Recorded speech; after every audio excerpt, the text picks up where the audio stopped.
He's going to come out with one job. Eddie, Maxi, if he comes through the fight with Giovanni Straffon, Devin Haney needs an opponent. Will we find Maxi who's in the ring with Devin Haney? I'd like to give him the opportunity. I just feel like we're under a bit more pressure to come up with a bigger name, really. Like, you know, if it's not Jojo Diaz, then is Richard Comey. You know, that I believe that's a good fight. But, you know, I like giving opportunities to UK fighters, so maybe Devin will come over and fight him over here. Adam Smith at Sky Sports referred to your venture at DAZN, liking it to Frank going over to Box Nation. Your thoughts on those comments? Yeah, I think if you look at what's behind DAZN and you know, their plans, I think that was a little bit of a strange comment. But they've got to try and come out fighting. You know, Johnny Nelson gave a decent interview yesterday, and they're a good platform. Do you know what I mean? Like, but I feel like when they said, "Oh, we don't need a front man anymore," it's a massive mistake. Massive mistake. I mean, look at what I'm having to do now. Talk to you lot. Fucking hell.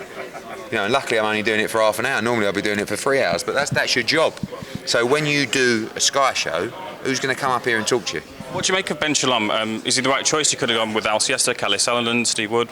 I don't know. I mean, fair play to him. Like, I don't really know anything about him. I mean, I've seen a few stories or whatever. I don't really take any notice of that till you meet someone. But I don't. You know, you've got to. I was talking to some fighters about it yesterday.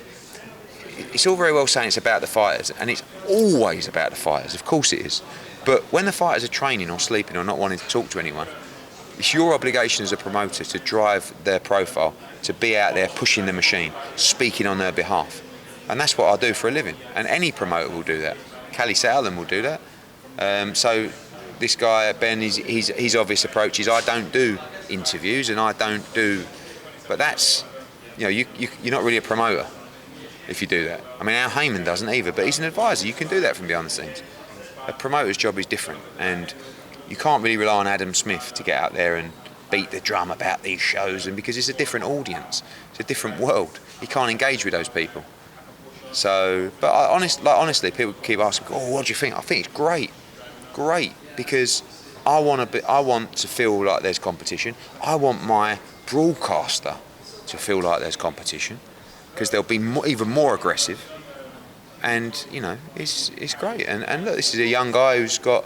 I know he's not a boxing guy and he doesn't have that experience, but he's somehow carved out these dates. Good luck to him. What's the bigger void to fill? Sky losing someone like yourself, or DAZN or Matchroom losing the big machine that is Sky Sports? We wouldn't have left Sky Sports. You know, they made us multiple offers to stay, but I couldn't turn down the opportunity of DAZN. This is on another level what we've been able to produce.